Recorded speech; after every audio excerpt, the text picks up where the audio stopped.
Bem, meus queridos amigos e irmãos, muito boa noite.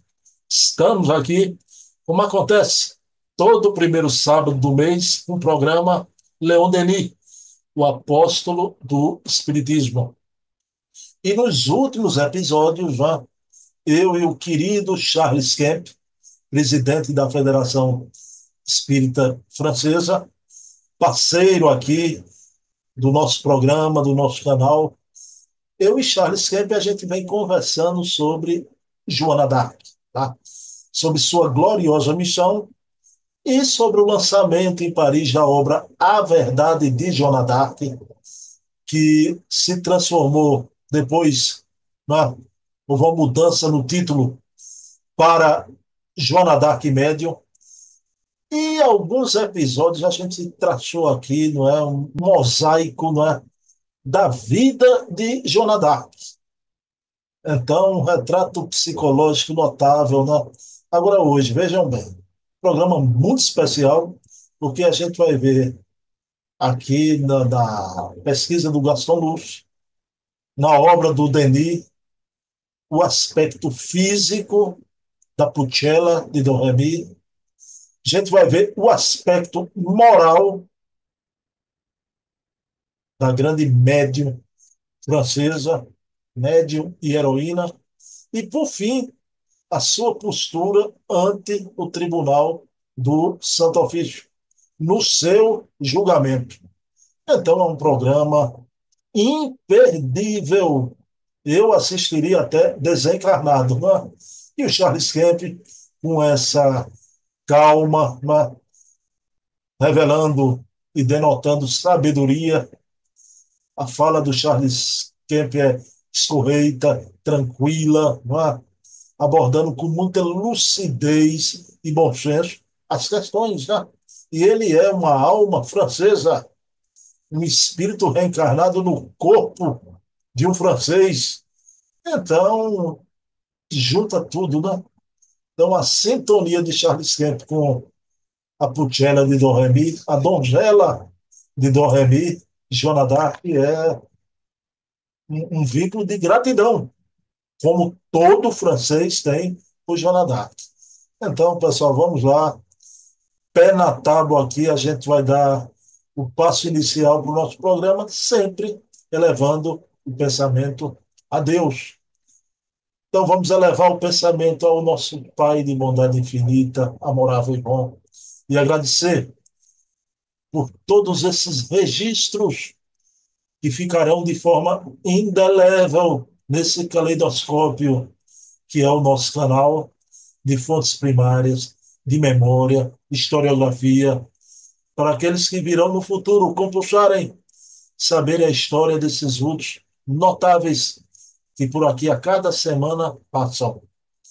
Vultos como Leon Denis, como Bezerra de Menezes, como Herculano Pires, como Chico Xavier, como Hermínio Corrêa de Miranda, mas também temos aqui as memórias do movimento espírita brasileiro e mundial, os dias de codificação de Allan Kardec, as obras espíritas no formato de resenha literária, tudo isso à disposição daqueles que se interessam pelo verdadeiro espiritismo, não por licença poética, mas pelos fatos que são tão grandiosos e maravilhosos na sua veracidade.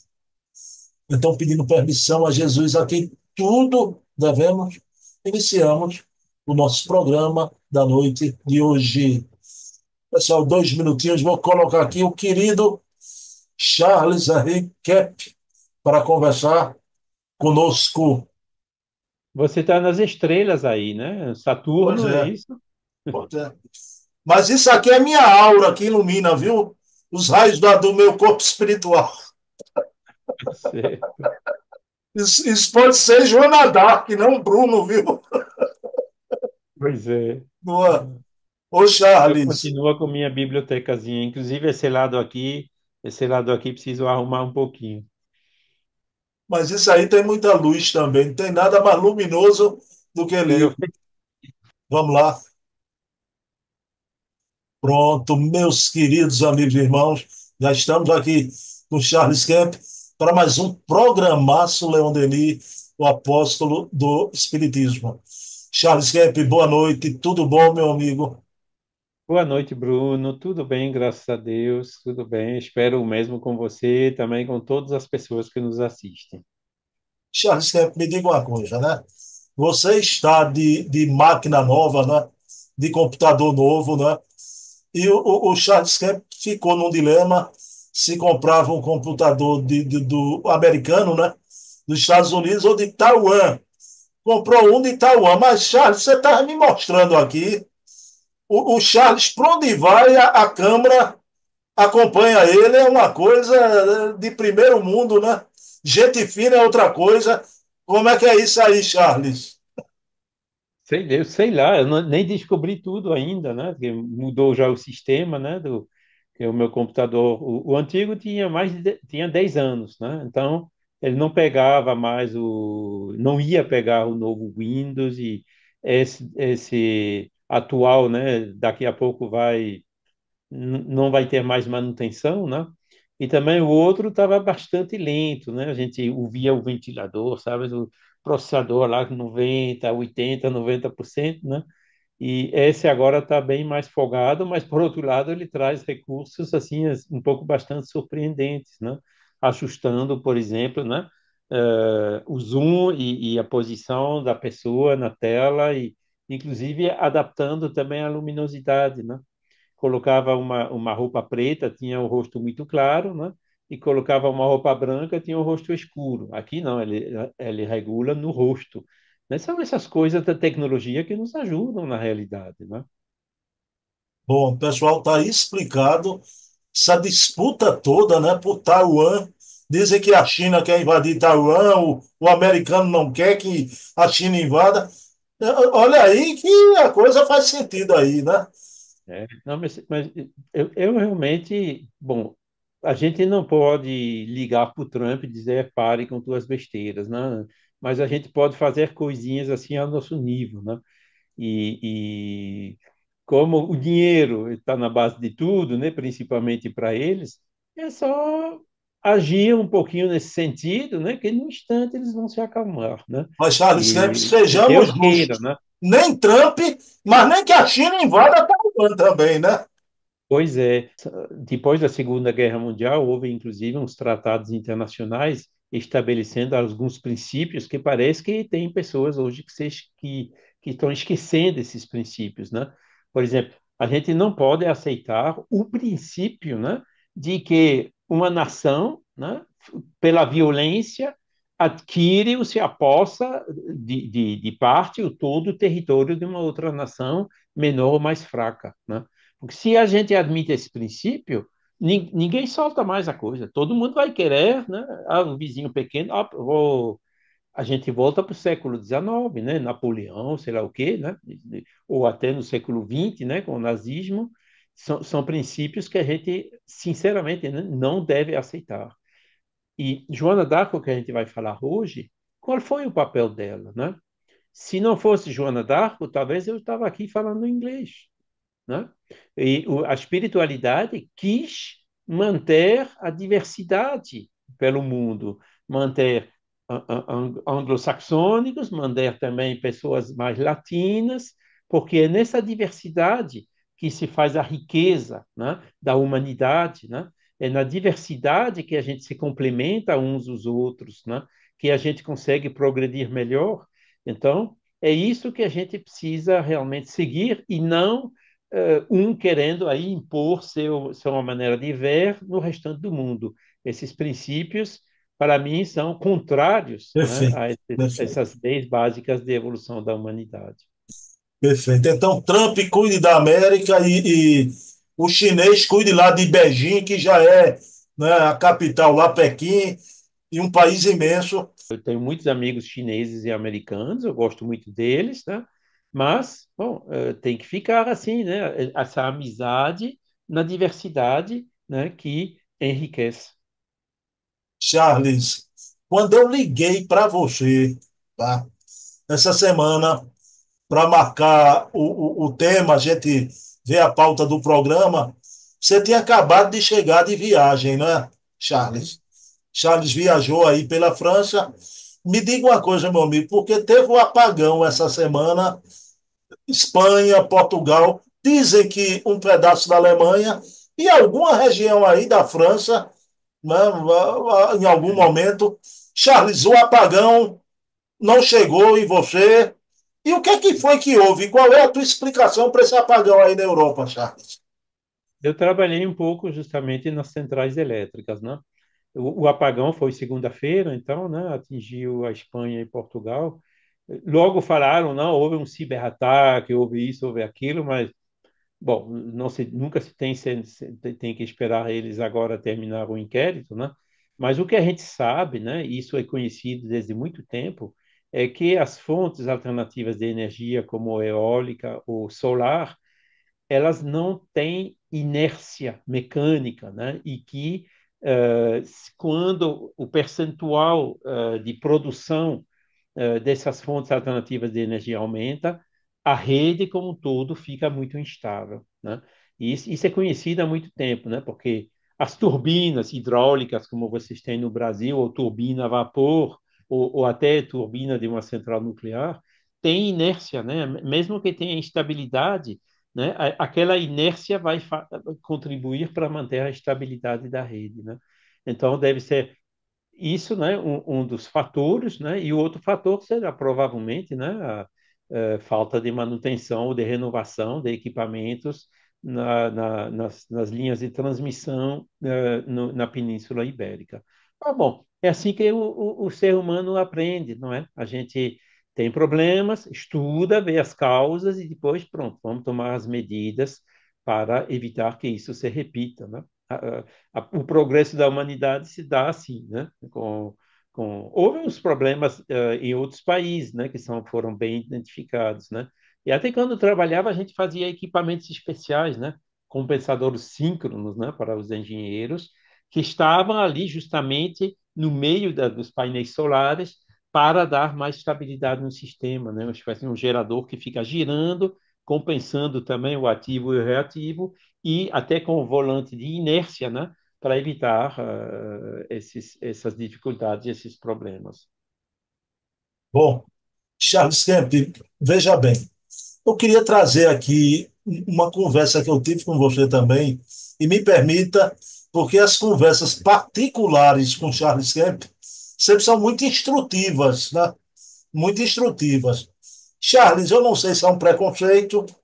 Aqui no Brasil, de vez em quando a gente ouve falar o quê, né? Ah, mas o movimento espírita na França arrefeceu, né? Morreu. Conversando com você, eu acho importante você, de público, uma figura representativa do movimento espírita francês. Charles Kemp me disse assim: olhe, tem muito mais espíritas aqui na França do que se pensa. E você falou que esteve com um grupo de espíritas devotados que fazem até aquela experiência lá dos primórdios, com a mesinha, não é? Você podia contar essa experiência, Charles? A finalidade daquele grupo é ajudar as pessoas que estão de luto, né, que perderam um ente querido. E o que eles fazem é tentar, né, conseguir um sinal, né, uma informação do ente querido, e de modo a consolar essas pessoas, né, a ajudá-las a compreender que a alma é imortal, que continua e ter notícias positivas, dizendo que o ente querido vai bem e assim por diante, né, que ele pode até descrever a situação dele no mundo espiritual. E veja bem, Bruno, tem só esse grupo faz parte de uma rede de 150 grupos semelhantes na França, né? Esse, Da e gente. esse mesmo se diz espírita, mas outros não se dizem espírita, mas estão fazendo essa mesma coisa, né? Então, eu estava no início um pouco relutante a ir lá, né? Mas quando conversei com o cidadão, vi que ele fazia tudo com tanto coração, o desinteresse também, que é pleno, né? Não ganha um tostão, é tudo sem fins lucrativos e tudo, né? Mas ele usa a mesinha, né? E usa também o Ouija, para conseguir essas comunicações. Mas vendo aí que a intenção dele era boa, que ele fazia tudo isso com o coração, eu disse, não, eu vou lá assim mesmo e não me arrependo, né? Porque eu vejo neles a realização daquilo que Kardec dizia, né, quando ele encorajava a democratização da mediunidade, quando ele dizia agora que com o espiritismo todo mundo, toda família pode se reunir, se recolher e receber notícias do avô, dos entes queridos que desencarnaram, né? Ou seja, não era aquela coisa de fazer 5 anos de estudo teórico, mais 3 anos de mediunidade antes de começar, entendeu?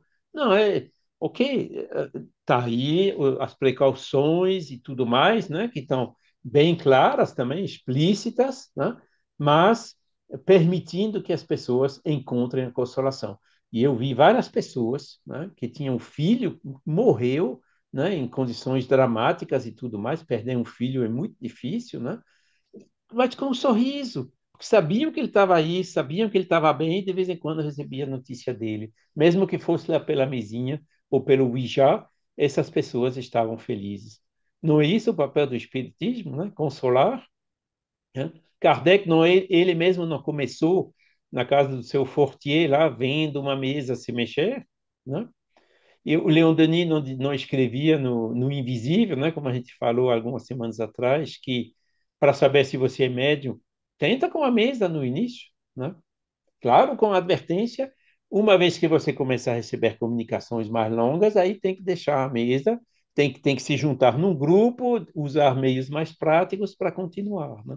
Mas para receber um sinal assim, né, de um ente querido, muitas vezes a mesa funciona muito bem e faz esse efeito consolador. Então, para que rejeitar alguma coisa que consola as pessoas, né? Vamos ser caridosos e eu realmente não me arrependo de ter visitado esse grupo por conta daquilo que eu observei lá. Mas você disse que esse grupo está vinculado a 100 outros grupos. cento e É cinquenta muita gente, né, Chaves? É muita cento e gente cinquenta mesmo. Agora, é que nem no centro espírita, né? Vem pessoas de luto, de 10 pessoas que vêm, 8 não aparecem mais, né? De vez em quando mandam você, ainda bem que eu conheci vocês, faz 10 vezes que eu não vim, desculpem, mas você me ajudou muito. Você disse que eles experimentam a mesinha, mas eles leem Kardec também, né? Sim, sim, sim. Eles leem Kardec, outros autores também, Leon Denis. Eu levei alguns livros de Kardec lá, e infelizmente só foram alguns, porque desapareceu tudo. Era para ter levado mais, né? E realmente as pessoas, né? Isso é que é o papel do Espiritismo: simplicidade, né?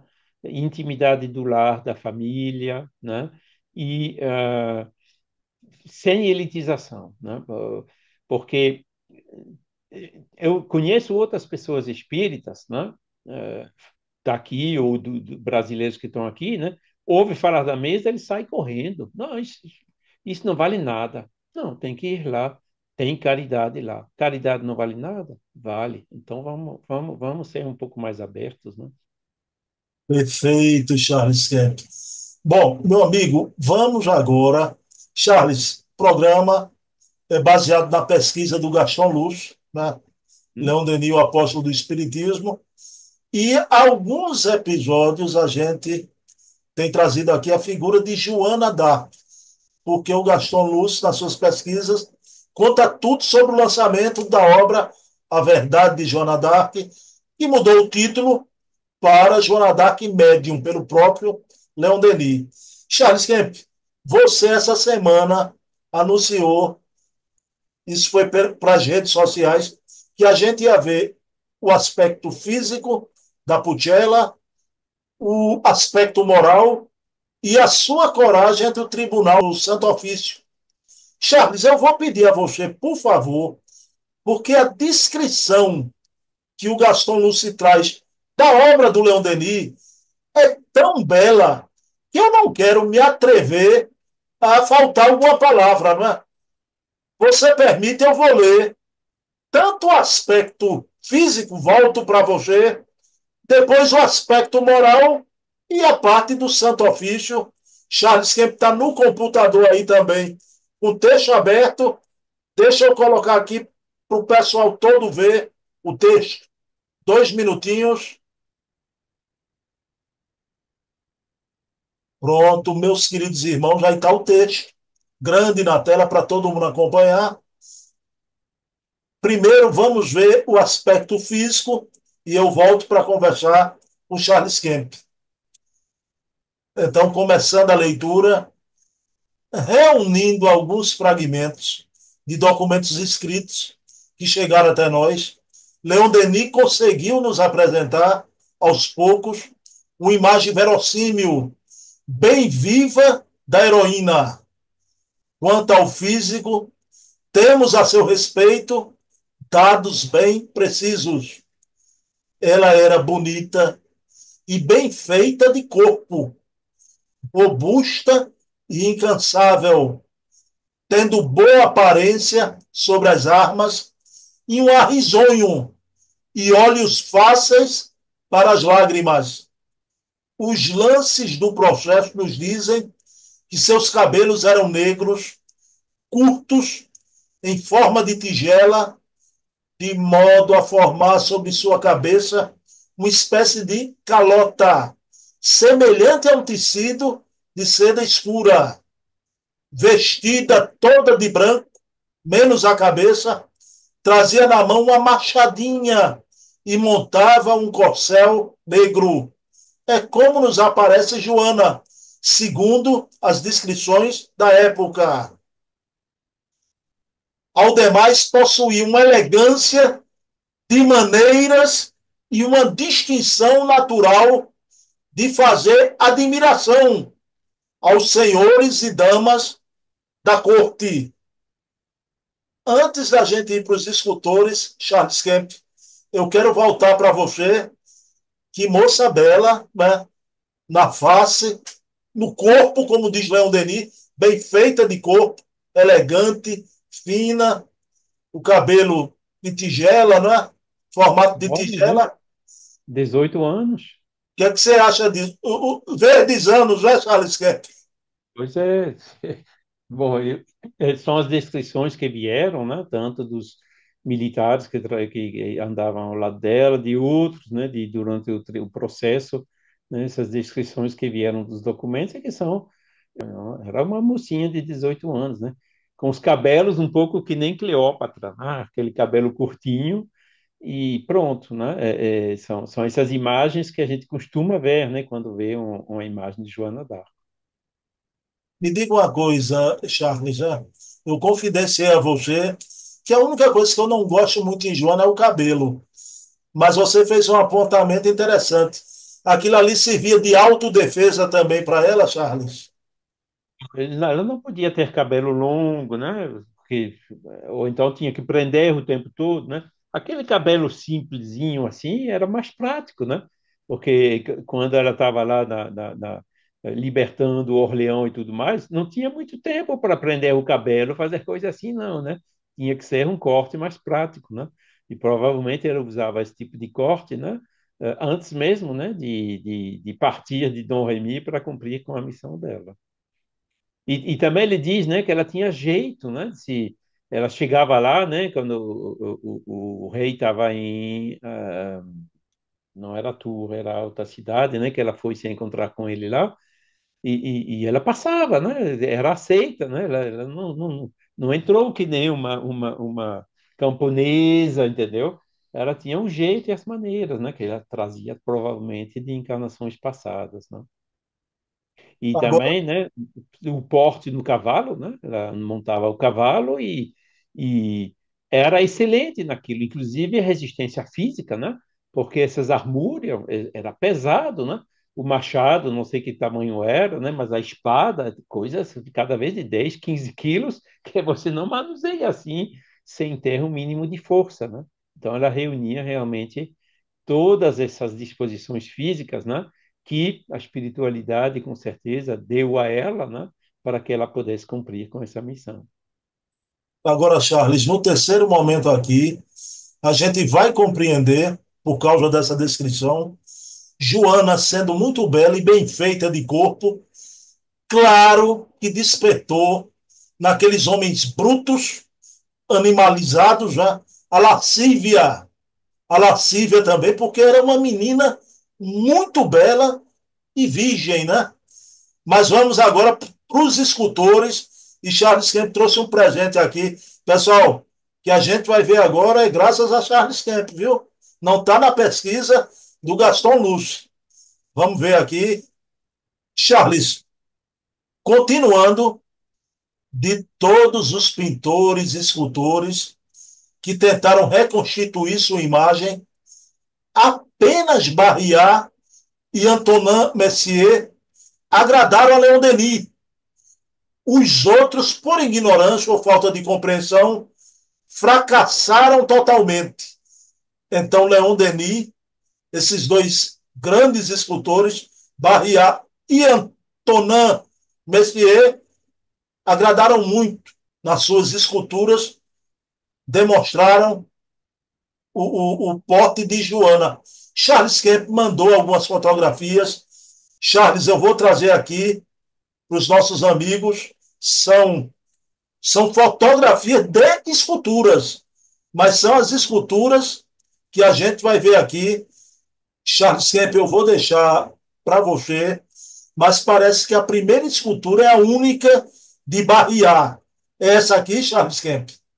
Isso, esse é a escultura, né, a estátua que fez o Barrias sobre Joana d'Arco, já aprisionado, né? Você pode ver que ela tem as mãos atadas, né? Mas ela ainda tem, né, a armúria, né, essas vestes de aço ou metálica, de ferro, né, que ela tinha no campo de batalha. E a gente vê bem esse cabelo, né, como a gente acabou de descrever.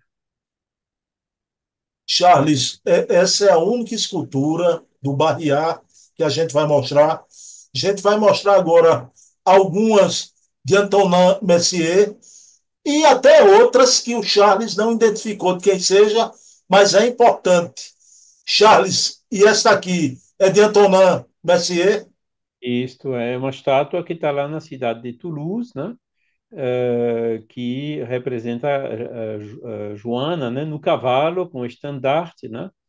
Naquele episódio da libertação de Orleans, né?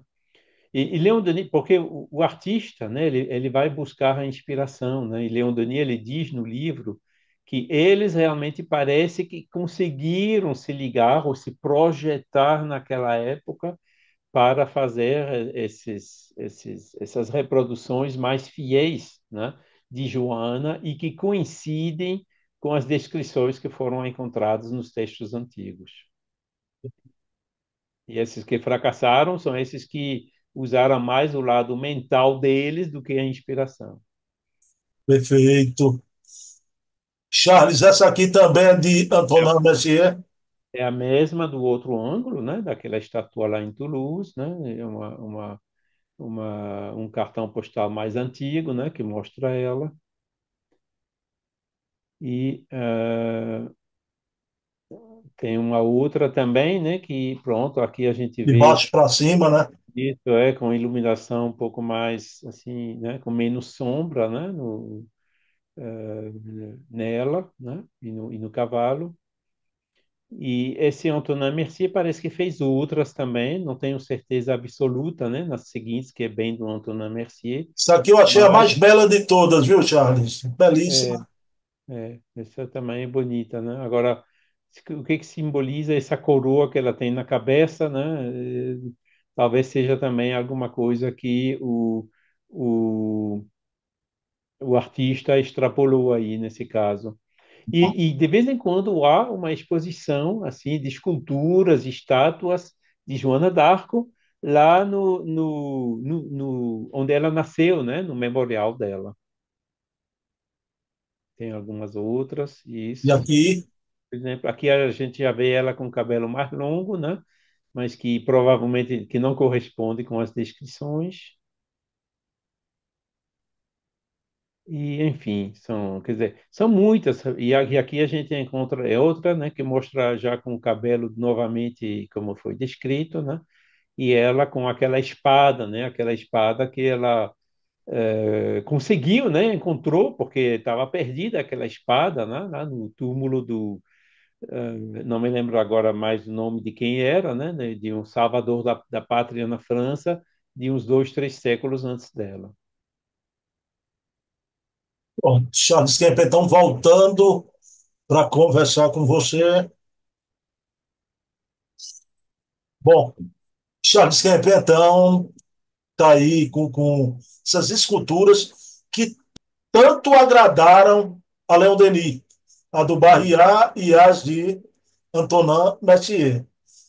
Mas, Charles, claro, é importante para a gente contextualizar o aspecto físico, né? Agora, mais belo nessa moça é o aspecto moral. Eu peço a você para a gente retornar novamente. Pronto, meus irmãos, continuando, agora o aspecto moral. O retrato moral que Denis traça de Joana d'Arc é uma obra-prima de penetração. O que mais nos surpreende nela não é sua tarefa heróica, embora única na história. É o caráter admirável, onde se unem e se fundem as qualidades aparentemente mais contraditórias: a força e a doçura, a energia e a ternura, a previdência, a sagacidade, o espírito vivo, engenhoso, penetrante, que sabe, em poucas palavras, nítidas e exatas, resolver as mais difíceis questões e as mais ambíguas das situações. Era muito confortador conversar com ela, diziam as pessoas de Orleans, chamadas como testemunhas do processo de reabilitação. Toda sua existência foi um ensinamento, porque Joana é tão admirável em seus propósitos como em seus atos. Aqueles lábios de 18 anos proferiram afirmativas que merecem figurar ao lado dos mais belos preceitos da antiguidade. Realmente, o retrato moral dela é uma obra-prima de penetração psicológica, né, do Leon Denis. O que é que você me diz, Charles? Todos esses documentos, transcrição dos testemunhos e tudo, né, são documentos que chegaram até nós, né, que estão à disposição dos historiadores, né? O processo de reabilitação é aquele processo que veio depois, né, do processo de condenação, né? E foi ali que chegaram assim todas essas informações. Inclusive, né, Joana, ela ouvia vozes, né? Mas ela era, como se diz, né? Misturava as coisas contrárias, né? Força com doçura, né? Era mulher, mas era enérgica, né? Ela tinha que ser, né? Para controlar aquele exército, aquelas pessoas, né? Compostas de pessoas assim que não são das mais evoluídas, vamos dizer assim. E ela impunha, né? A autoridade moral dela sobre eles, né? E era um espírito evoluído, sem dúvida, e além do mais, ajudado pelas vozes, né? Pelos espíritos que estavam ali para ajudá-la, né? E nessas situações complicadas, né? Todas essas armadilhas, né? Que colocaram contra ela, né? Tanto do lado do rei como do lado do Santo Ofício e tudo mais, né? Sempre ela conseguia, né? Claro, com a inspiração das vozes dar a melhor resposta que seja. E resposta também, quando a gente analisa, não somente naquelas circunstâncias, mas também em termos de moralidade, em termos de sabedoria, né, universal. Né? Essas são as coisas que caracterizam espírito evoluído. E olha que ela só tinha 18, 19 anos, né? Nem 20 anos quando foi queimada. Né, uma precocidade assim impressionante, né? Para ter tantas qualidades assim, mas ela as tinha, né? Então, era um espírito realmente bem avançado já. Charles, você falou aí essa união da força com a doçura a energia com a ternura, não é? Isso Isso. denota que Joana tinha em equilíbrio o animas e o animus, né? Em perfeito Exato. equilíbrio, né? Charles, que você acredita que há algumas informações de que ela tenha sido a reencarnação de Judas Iscariotes. Você Sim. acredita nisso? Foi aventado também, acho que pelo próprio Leon Denis, né? E é por isso que ela tinha medo de ser traída, né? Como Joana d'Arco, era um dos principais medos que ela tinha, né? E isso também pode ser explicado por essa vida anterior que ela teve, né? Tendo ainda que espiar, né? Aquela traição, né? Mesmo que mais ou menos voluntária, né? Mas querendo fazer o bem, mas fazendo o mal, né? Do Judas. Pronto, Charles Kemp, então a gente viu o aspecto físico, o aspecto moral, mas é um momento aqui da obra do Denis dramático, né? É o momento onde essa mocinha virgem, com esse retrato aí que a gente viu, tanto físico como psicológico, vai se defrontar ante o Tribunal do Santo Ofício. Então vamos ver como é que foi isso. Bem, meus queridos irmãos, então vejam bem o texto. O historiador espírita, tendo seguido Joana ao longo de sua maravilhosa epopeia, agora acompanha na prisão, depois perante o tribunal. Sabe-se que Joana ficou durante meses à mercê de soldados brutais, estúpidos e lascivos que tentaram violentá-la e a espancaram, que Stafford e o miserável Loiselet buscaram comprometê-la. Minha palavra basta, né? Para bom entendedor. Pensemos nos horrores de semelhante situação, em seus pensamentos de mulher, nos receios dessa virgem exposta a todas as surpresas, a todos os ultrajes, a uma contínua privação do repouso e do sono que lhe quebrantavam as forças no meio de ansiedades e incessantes agonias. Como suportar semelhantes provações sem a assistência fiel de seus amigos invisíveis, que ela denomina como seus irmãos do paraíso? São eles que lhe dão as forças necessárias e sustentam-na nessa hora extrema. Meu querido Charles Sempre, quer dizer que os dois camaradas lá tentaram, né, estrupá-la, né, e isso ela ficava insone, sem dormir, com receio, não é, Charles Kemp? Era a pressão psicológica, né? Uma espécie de uma tortura, né? Que se fazia ali, né? Tanto pela violência desses pessoas brutais, assim, sem educação, que estavam ali, né? Guardando a prisão, do que, né? Do Stafford e o Loiseleur, né? Que queriam, estavam lá questionando-a, né? Às vezes com pessoas escondidas, ouvindo, né? Tentando falar como se fossem sozinhos e outros, né, com o ouvido na tantas armadilhas, né, que tentaram fazer ela cair, né, e pronto, né, ela conseguiu resistir a tudo isso, né, essas dificuldades físicas, torturas físicas e torturas morais, né. E, bom, mais uma vez, né, é a característica de um espírito evoluído. E tudo isso, né, depois de ter sido traída, né, pelo próprio rei, né, Charles VII, que, né, deixou ela ser presa de uma certa maneira, né, ou até talvez ajudou ela a empurrar ela um pouquinho para onde ela ia ser presa, né, traição, né, vindo das pessoas que ela veio mais para ajudar mais, né.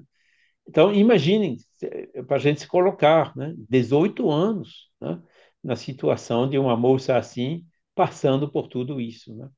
E todos os documentos que vieram, né, Leon Denis é bastante, esses capítulos no livro dele, né, Joana d'Arco, são bastante longos, né, porque está cheio de detalhes lá nos registros e nos documentos, né, que vieram até nós, que mostram, né, cada vez, né, quando colocavam a armadilha, como que ela se saía, né?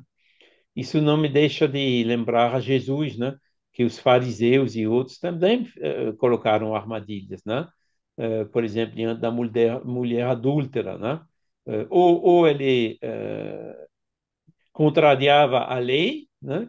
Ou então ele aceitava um crime de uma certa maneira, né? E a gente sabe, né, como naquela hora Jesus soube se sair daquela situação, né? Que aquele que nunca pecou atire a primeira pedra, né? E Joana d'Arco, quando a gente vê os episódios, são bem semelhantes, né? Agora ela ficou firme, né? Eles conseguiram arrancar dela, né? eh, Afirmações do tipo eu vou diretamente a Deus. Eu não passo pela igreja para ir para Deus, não. Eu vou direto para Deus, né? E só isso era motivo suficiente para condená-la, né? Mas isso ela não podia negar, né? Era a iniquidade daquele tempo. Charles, eu queria perguntar a você que você dissesse quem são essas figuras, né? O Stafford e o Loiselet, quem são esses dois? Stafford era um dos ingleses, né? Que estava lá colaborando com a Inquisição para fazer ela condenar, né? O Stafford era como se fosse um político, né? E o Loiseleur era um dos inquiridores do Tribunal da Inquisição. Charles, encerrando o nosso programa, há uma passagem aqui de uma beleza que o Gaston Luche retira da obra do Leon Denis. É Joana já desencarnada, se referindo à Inglaterra e aos ingleses. Vou E, trazer aqui, bem, meus queridos irmãos, essa passagem para o Charles fazer o último comentário da noite, né? Charles, essa passagem para mim é sublime, né? Joana diz assim: por que eu odiaria os ingleses? Disse ela em uma de suas mensagens. Eu lhes devo uma bela coroa de luz. Assim, Jeanne de Dorremy continua sua missão de mediadora acima das nossas paixões e de nossas disputas, geralmente tolas ou imprudentes. Isso denota que ela, no plano espiritual, perdoou os ingleses, porque odiaria, lhes devo uma bela coroa de luz. Essa é Joana d'Arc, hein, Charles Kemp? pois é, esse espírito de luz, né? E acho que a gente falou um pouco a última vez, né? Até nas batalhas, né? Ela sempre avisava os ingleses: ó, a gente vai atacar, por favor, recuam para evitar batalha, né? Né? Cada vez também que tinha, por exemplo, soldados feridos, eram soldados ingleses ou soldados franceses, ela mandava cuidar dos dois, né? E não deixar o inglês morrer e só salvar o francês, né? Ela tinha essa humanidade, né? Ela não tinha nada contra os ingleses, ela simplesmente queria, inclusive ela dizia, né, aos soldados, aos ingleses e aos comandantes dos ingleses, saiam daqui, eu só quero isso que vocês saiam daqui, né? Se vocês saírem daqui, a gente não vai necessitar batalhas e fazer vítimas e mortos, né? Isso era a maneira dela. Agora, se não saíam, aí ela ia, né? E houve batalhas com soldados que morreram, né? Claro, né? E aqui ela mostra como espírito, né, que continua até com mais altura ainda, né? Por que que eu odiaria os ingleses? De uma certa maneira, é graças aos ingleses que a gente teve Joana d'Arco, que Leon Denis pôde escrever esse lindo livro, né? Joana d'Arco Médium, né? Joana d'Arco é uma pessoa tão popular, não somente na França, mas também na Alemanha, na Inglaterra, na Holanda, né? Várias pessoas admiram Joana d'Arco, né? E Leon Denis teve essa, essa ideia luminosa de dizer, ó, ela ouvia vozes. mediunidade, né? Colocando uma explicação simples, né? De acordo com a doutrina espírita, sobre esse caso de Joana d'Arco, né? Que, mostrando aí também, né? O que é um espírito evoluído, né? Que tem essas qualidades de não ficar com rancor nenhuma, né? De nunca odiar nada nem ninguém, né? De amar todos os irmãos, mesmo aqueles que ainda têm imperfeições ou aqueles que ficam manobrando aqui e ali, né? Isso é que é a característica de um espírito evoluído, e Leon Denis mostra aqui muito bem nesse livro, né? Conforme relata Gaston Luiz também, né, que ficou marcado por isso. Charles, uma pergunta final, que é uma curiosidade sobre o povo francês. Charles Kemp, Joana passou por todo o processo de reabilitação, tá? E há um momento na obra do Leon Denis que ela própria conta que ela encontrou o rei, que tem o seu nome, né?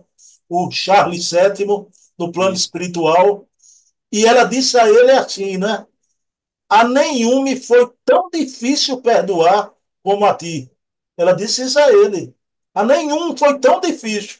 Charles Kemp, a curiosidade é essa, né? Como é que hoje o povo francês vê o rei Charles VII, né? Ele é considerado como um rei fraco, né, vamos dizer assim, né, que político e né, se não fosse Joana d'Arco, mais uma vez, eu estava talvez aqui falando inglês e não francês, né? Né, por causa dele, né? Ela veio para realmente, né, de uma certa maneira, prover, né, substituir as deficiências do próprio rei, né? E ele atraiu, né? Ela veio, né, convenceu ele, né, por conta daquela mensagem que ela passou para ele no dia que ele a encontrou, né, coisas que só ele sabia, né, e que ela recebia revelado dos espíritos, né? Então ele sabia perfeitamente, né, quem é Joana, a missão dela, e assim mesmo, né, ela estava começando a tomar um pouco mais importância do que ele, estava sendo amada mais do que ele, e aí deixou ela ser presa lá pelo Duque de Luxemburgo, vendida para os ingleses e condenada na fogueira pela Inquisição sem fazer nada, né? Quer dizer, ele realmente atraiu. Então, vai lá saber que aconteceu entre eles nas vidas anteriores, né? Mas é isso que provavelmente explica, né? Essa dificuldade, né? Te perdoei, mas foi né? O mais difícil, né? Foi aquele que mais realmente permitiu a ela, né? Evoluir e chegar até esse perdão incondicional, até para aquele que a traiu. Mas na mentalidade francesa hoje, Joana d'Arc é uma heroína, né? Uma personagem assim admirada universalmente junto no povo francês, né? Charles VII até o pessoal nem sabe nem quem foi o rei naquela época, né? Ele caiu um pouco mais no esquecimento. Mostra Charles, que a gente se lembra das boas coisas, né? E a gente esquece as coisas ruins, né? Que ainda bem, né? De um certo lado, isso é é, bom, né? mas você como bom historiador, é bom não esquecer do que Charles VII fez para não se repetir, que isso não se repita É, mais nunca, né? Mais as nunca. coisas negativas do passado têm que servir de lição para a gente não repetir no Pois é. futuro, né? É porque eu não sei se foi como Charles Kemp, né? Mas a lei da reencarnação vale para Charles VII também. Faz tá bem. Mas eu acho que meu nome Charles, ele vem de um outro Charles, né? Que estava popular na época que eu nasci, né? Que foi o De Gaulle. Você já está soltando o Carlos VII, não é, Charles? Já está soltando, né? Mas era o sétimo, quer dizer, tinha primeiro, segundo, e tinha até depois dele outros Carlos, né? Charles Kemp, deixa eu lhe fazer uma pergunta. Gente, lá atrás a gente fez uma série de episódios sobre Sorella, que é Joana, assistindo mediunicamente Leon Denis no início da sua missão. Agora a gente fez uma série de episódios. Uma curiosidade, você já falou tanto de Joana d'Arc como aqui nesse programa, Charles. É bastante excepcional, né? Porque Joana d'Arc e Leon Denis era muito próximo um do outro, né? Vocês no Brasil têm Ismael, aqui na França tem o São Luís, mas também tem Joana d'Arco, né? E é uma constante nas obras de Leon Denis, né? Por exemplo, o Espiritismo durante a Guerra, né? O Espiritismo e a Guerra que ele escreveu na Primeira Guerra Mundial, fala de Joana d'Arc o tempo todo, né? Continuava ela a missão, né? Para ajudar que daquela vez, né? Eu não estaria aqui falando alemão do que francês ou português, né? Então foram missões assim semelhantes, né? E que Leon Denis reconheceu, né, ao longo e né, o espírito azul, né? Ela, porque Leon Denis também era um espírito bem acima da gente ou acima de mim de qualquer maneira, né? E Joana d'Arco assistindo ele, né? Aí a gente imagina um pouco essa cumplicidade que poderia haver entre ambos. Como é que Nestor Machado dizia, Charles Quintana? Leon Denis, Ah, uh, isso é outro nível, isso já é outro plano aí, né? outro É, patamar, outro patamar. exatamente. Bom, sou brasileiro, mas eu amo Joana d'Arc. Charles Quintana, mais um belíssimo programa. Gratidão. Apreço com você. Isso muito. E vamos lá, então, elevar os nossos pensamentos, mais uma vez, para Deus, nosso Pai, e para todos esses espíritos de luz que Ele nos via, né? Joana d'Arco, que a gente acabou de falar, né? Que suscita tanta admiração, que nos motiva a seguir seus passos, mesmo apesar da nossa pequenez, né? A avançar junto, rumo, né? A essas atitudes de coragem, de moralidade, de sobriedade, de doçura, né?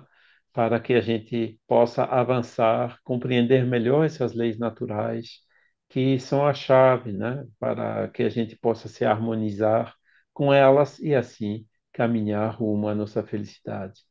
Então, agradecemos mais uma vez imensamente por essa oportunidade de podermos examinar novamente essas bênçãos, né, essas belezas, né, que nos trouxeram Leon Denis e Gaston Luz, no sentido justamente de nos ajudar, né, a vencer essas dificuldades naturais que a gente enfrenta no dia a dia e essa situação mundial até preocupante que tem hoje, né? Que eles nos permitem guardar essa fé que tudo vai acabar se arranjando, né? Que depois dessas crises, depois desses escândalos, né?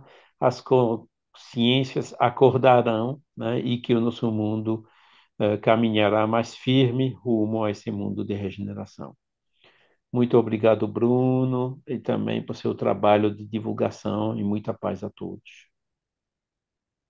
Bem, meus queridos amigos e irmãos, mês que vem estaremos aqui, eu e Charles Kemp, seguindo a saga de Leon Denis.